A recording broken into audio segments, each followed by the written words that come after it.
Bonjour à tous, donc je suis Thomas Fournaise, je m'occupe de data visualisation et en 20 minutes, je vais essayer de faire un petit tour de ce qu'est la data visualisation, de quand ça date, à quoi ça sert et comment respecter quelques règles et bonnes pratiques. Le QQO-CQP, tous ceux qui ont eu la chance de faire une fois une formation sur les présentations ou la communication au sens large connaissent. Pardon. Et là, j'ai un peu changé l'ordre avec du quoi, pourquoi, quand, qui, comment et où. Donc, assez dense. Donc, le quoi? La data visualisation, l'objectif, c'est de présenter et de représenter les données de manière à les rendre compréhensibles.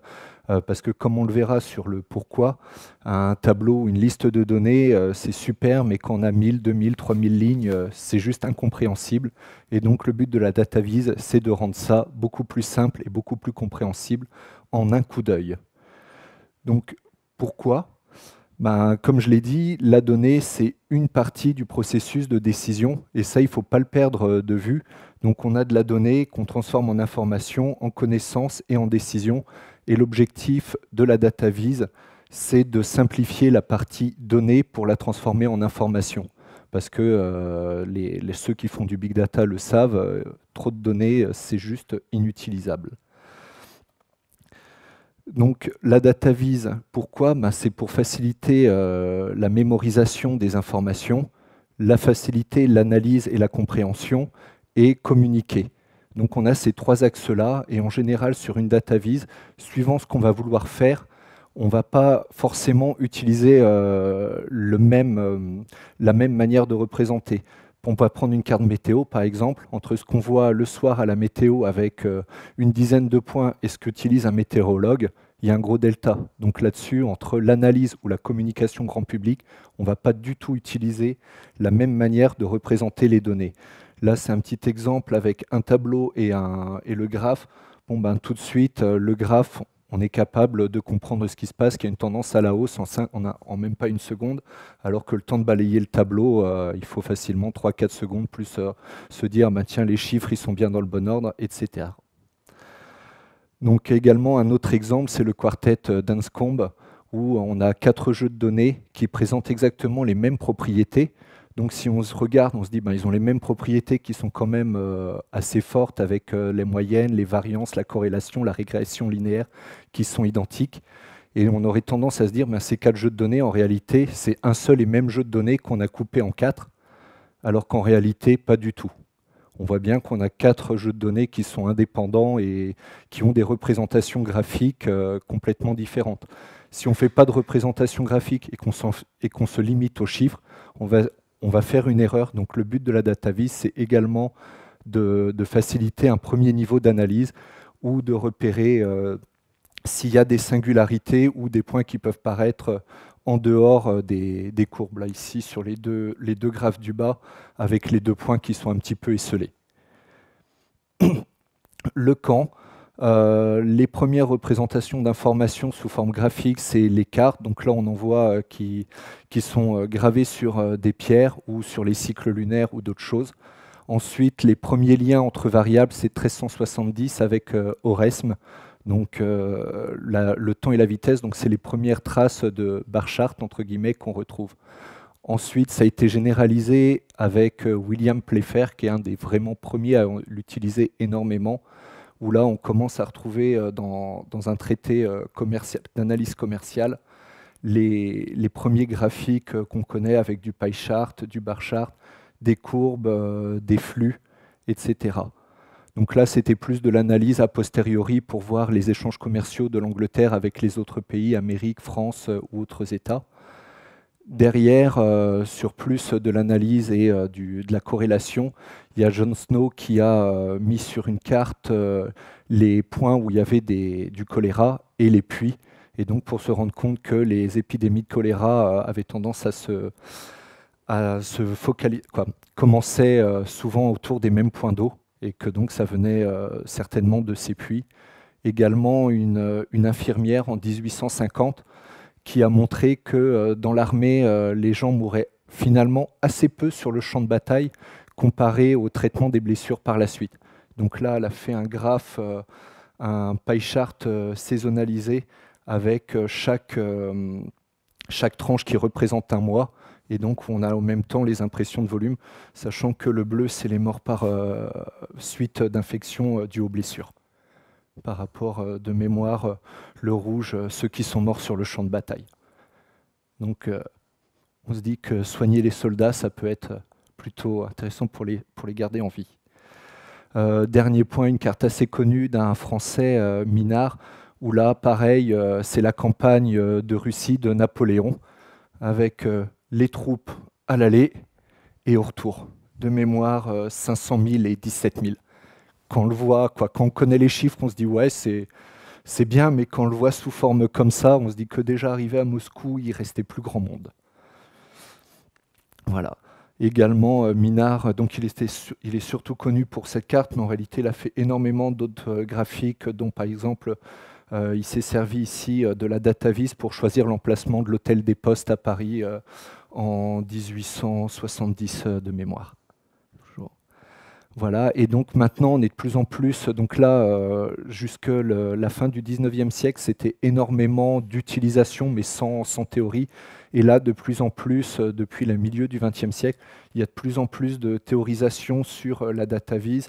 Donc ça a surtout commencé avec Jacques Bertin qui est un cartographe, et derrière Cleveland et McGill, et ici là c'est un petit lien, vous aurez la presse où ça liste une quarantaine d'études sur savoir où c'est des tests scientifiques qui sont faits pour voir quel type de graphique répond à quel type de besoin, comment on fait pour lire un graphique, etc. Donc on arrive sur une partie beaucoup plus scientifique et moins empirique de la DataVis.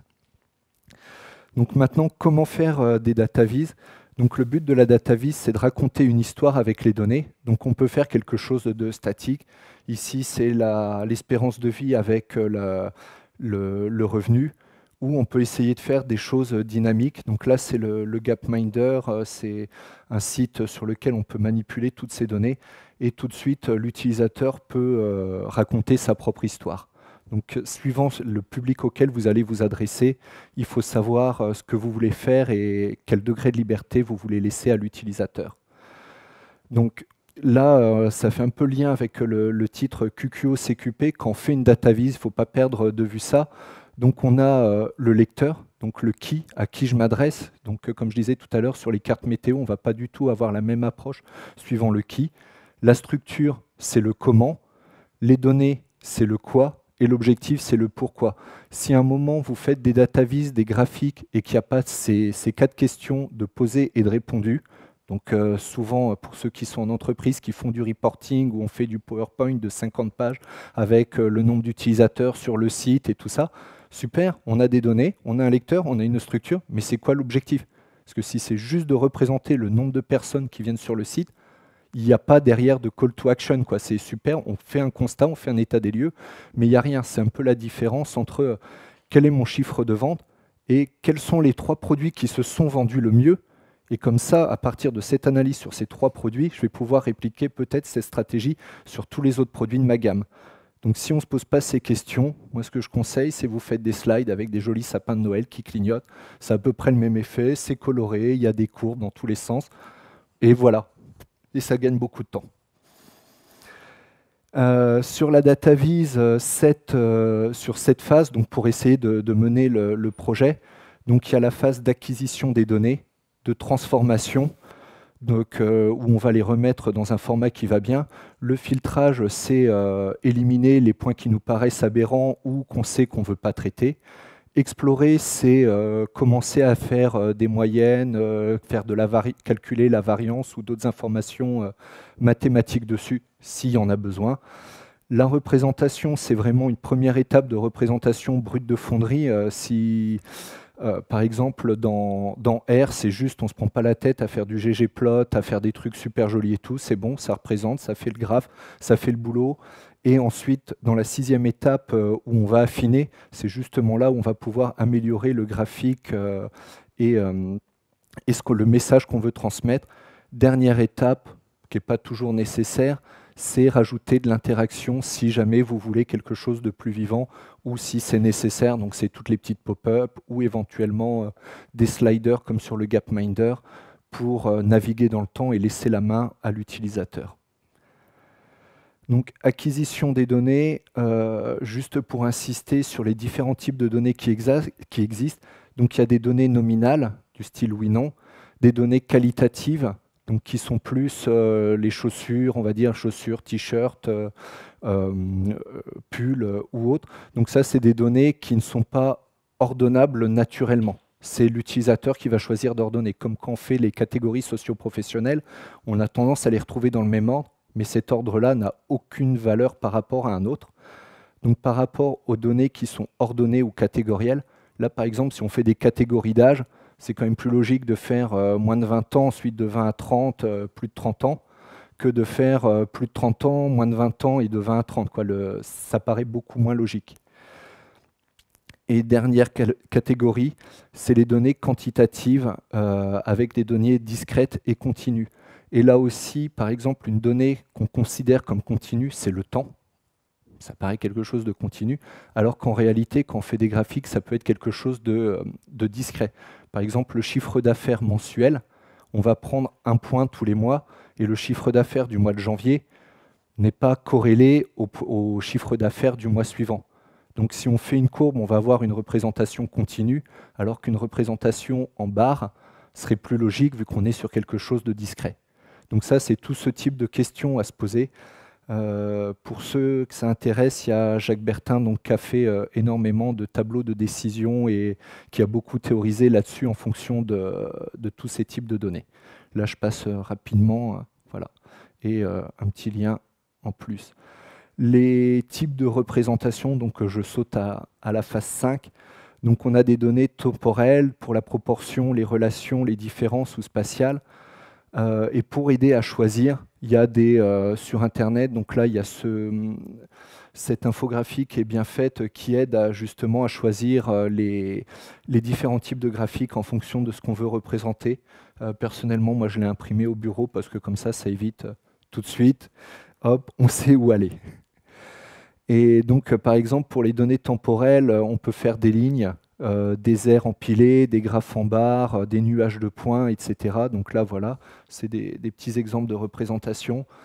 Les proportions, il y a les camemberts ou les pie charts, il y a les aires empilées sur une base 100, les trimaps. Alors les camemberts ou les pie charts, il y a des gens qui sont complètement contre, parce que en fait, on a du mal à savoir comment l'œil humain le lit, alors qu'en réalité, d'après les études scientifiques qui ont été faites, ça reste quand même quelque chose d'assez fiable. Par contre, c'est vraiment utilisé dans le cadre plutôt de proportions, et c'est pas faire un camembert qui est coupé en 200 parts, mais plutôt essayer de se limiter 3-5 parts maximum, et pas de 3D. Voilà. Parce que ça a tendance à fausser les proportions, justement. Pour les relations, il y a les nuages de points. Là, j'en ai pas. Des petits multiples, c'est en fait quelque chose qui est pratique, c'est représenter rapidement toutes les courbes pour différents axes et pouvoir comparer rapidement en un seul coup d'œil et sur un seul graphique. Donc ça, c'est quelque chose d'assez pratique, surtout quand on a beaucoup de variables à analyser. Donc on va se faire une matrice et avec, à l'intersection de chaque ligne et colonne, deux variables qui sont comparées. Et là, c'est pour les horaires de train. Donc c'était une représentation graphique qui était utilisée surtout au 19e siècle. Ça permet de voir, de suivre les trains, les arrêts en fonction de l'heure. Et un graphe qui est assez pratique que j'aime bien, même s'il n'y a pas forcément de manière automatisée, c'est le stemplot, qui permet de représenter les distributions, donc sous forme de tableau. Là, par exemple, je suis parti sur des tailles.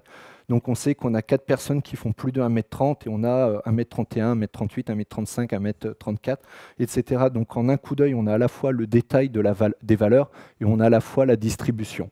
Donc, ça, c'est assez pratique pour trouver, par exemple, le mode d'un jeu de données. Les différences... il y a les heatmaps, c'est assez classique. Il y a les visages de Tchernov. Alors là, moi, personnellement, j'y arrive toujours pas. Je sais que c'est très pratique, très utilisé, mais bon, c'est pas toujours évident. En fait, c'est suivant différents critères, suivant les modifications, les différences de critères. Par exemple, les sourcils vont être placés différemment, les yeux, la taille du visage.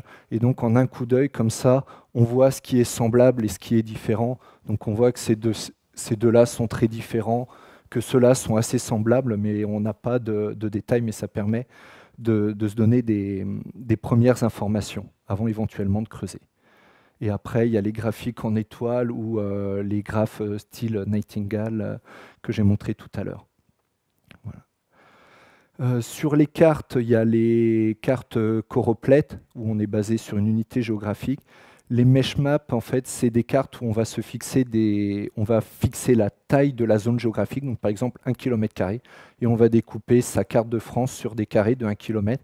Donc où là, on va pouvoir, en fait, au lieu d'être sur des aires administratives qui, quelque part, n'ont aucun sens réel, là, on va se fixer sur des carrés, voilà, 1 km² par exemple. Et dernier type de carte, les anamorphoses ou cartogrammes, où là, on va déformer les aires en fonction du poids relatif de chaque donnée. Donc, ne pas oublier, sur la data vise, le plus simple, c'est mieux. Entre un graphique comme ça qui fait le job et celui-ci où on a retiré tout ce qui était superflu, le fond, les barres, etc., c'est quand même beaucoup mieux. Donc ça, c'est quelque chose à essayer de faire, essayer de simplifier au maximum ce qui existe et ce que vous représentez. Et donc, également à savoir qu'il y a, pour nous aider, l'œil humain va avoir tendance à prioriser ce qu'il voit. Et donc, il y a 7 variables visuelles et donc, qui sont priorisées. Donc, il y a la forme, que l'œil distingue très bien. Il y a la taille, donc la taille des objets. La saturation, donc est-ce que c'est plus ou moins, la couleur est plus ou moins saturée. L'orientation, la couleur, la position et la texture. Sachant que là, donc ça, c'est 7 variables visuelles.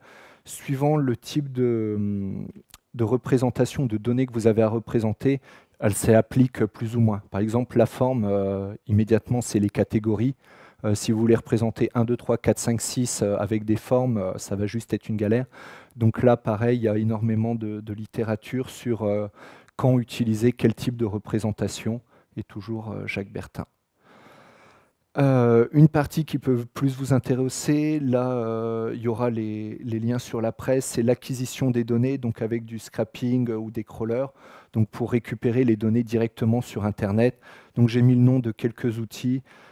Personnellement, j'utilise WebScraper, qui est un plugin de Chrome. 80legs, c'est bien, mais il faut aimer redévelopper derrière, vu que les plugins sont plutôt standards. Voilà. Sur le comment, derrière, quelques outils de développement. Alors, il n'y en a pas un qui est mieux que les autres. Chacun répond à des besoins un petit peu différents. Tableau, ça va permettre de sortir des graphes immédiatement et puis surtout de manipuler les données sans avoir par du drag and drop. D3JS, il faut plonger les mains dans le cambouis et aimer coder. C'est de la grosse artillerie, c'est vraiment pour des choses hyper spécifiques. Sachant qu'en général, ce qui peut être fait, c'est d'utiliser du Vega, du Dimple ou d'autres frameworks qui sont basés dessus, qui vont permettre d'être beaucoup plus simples. Et c'est uniquement quand vous allez vouloir effectuer des trucs hyper spécifiques que vous pouvez utiliser D3. Sachant que ça se base sur du SVG. Donc si vous avez des infographistes à disposition, il vous sort un joli SVG, vous utilisez D3 uniquement pour la couche d'interactivité, les pop-up, etc. Et c'est tout aussi efficace. Également Excel, j'ai pas honte, pas trop honte de le dire, dans les derniers outils, que ce soit Power BI, Power Map ou des add-ons, on trouve des trucs assez puissants. Ça ne permet pas de personnaliser tout, pas autant qu'on le voudrait, mais pour de la manipulation de données, ça reste quand même des outils hyper efficaces, surtout maintenant pour tout ce qui est affichage de cartes choroplètes, où dans Excel 2016, il y a Power Map qui est intégré de base. Donc ça permet de faire des choses puissantes rapidement. Le où, pour terminer, on peut s'en servir des data vis dans les reporting. Dans les journaux, on en voit de plus en plus. Tous les journaux, que ce soit les décodeurs du Monde ou autres, il y a énormément de data vis. Dans les infographies également. Et surtout partout dans le monde. Sachant que sur le partout dans le monde, il faut faire attention au sens des couleurs, vu que suivant les zones géographiques où on est, les cultures, les religions, la même couleur peut avoir des significations totalement différentes. Donc là, il y a des graphes de ce type-là qu'on peut retrouver et qui permettent justement de faire attention, suivant le type de personne à qui on s'adresse, de bien exprimer les bonnes choses. Donc voilà. Pour finir, la data vise ne cherche pas la simplicité en tant que telle, mais le but, c'est vraiment d'essayer d'exprimer de manière simple des choses qui sont très complexes. Si vous avez des questions, je suis dans les temps. Si vous avez des questions, on peut un peu empiéter, je demande au fond. Donc après, c'est très dense en 20 minutes. Voilà, je n'ai fait d'autres de présentations où il y a un peu plus de temps. Et puis sinon, s'il y a des questions ou d'autres choses, voilà. Oui.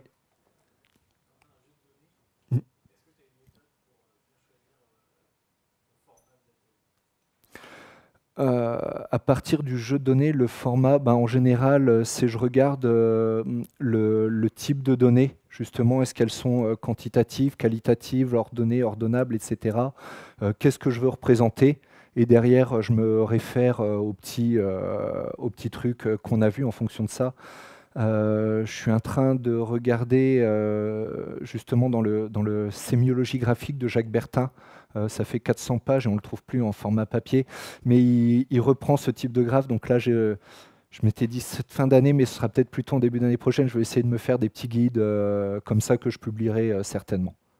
Voilà, parce que ouais, juste, on se rend compte, voilà, c'est pas toujours évident de choisir le bon type de graphe en fonction du bon type d'usage.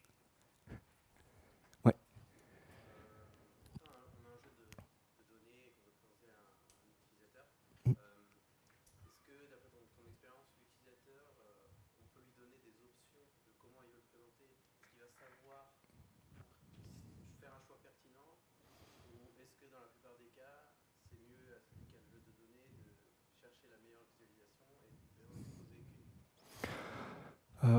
Ça dépend. Généralement, les utilisateurs ne sont pas formés, quoi. Même nous, qui en manipulons énormément, on ne fait pas toujours les bons choix.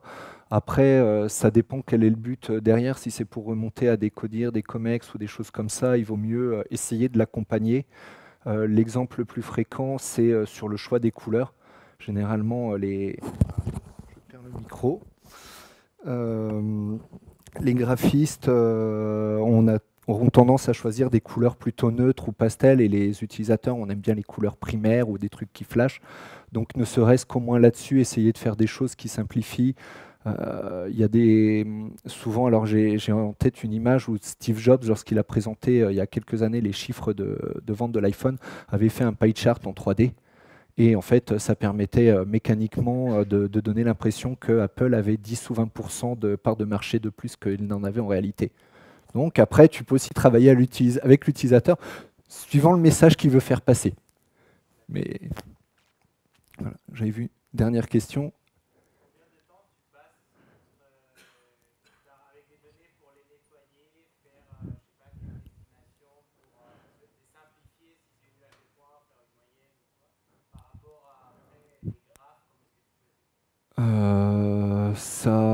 Ça dépend comment je suis en veine en général avec les outils informatiques parce que je suis un chat noir.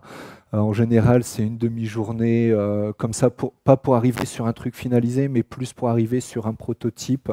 C'est une demi-journée, une journée s'il n'y a pas des grosses manipulations. Après, par exemple, moi maintenant, quand j'utilise D3JS, je vais sur les exemples, j'ai tendance à regarder. C'est assez pratique pour savoir les différentes. Tu as tellement d'exemples que tu en trouves, tu regardes aussi et ouais, c'est. Et puis j'injecte en fait mes données nettoyées directement. Donc je les remets au format qui va bien pour injecter, voir si ça passe ou pas. Ouais, c'est entre une demi-journée et une journée à peu près. Mais pas sur un truc finalisé, un truc plutôt proto. Voilà. Merci à vous. Bonne fin de journée.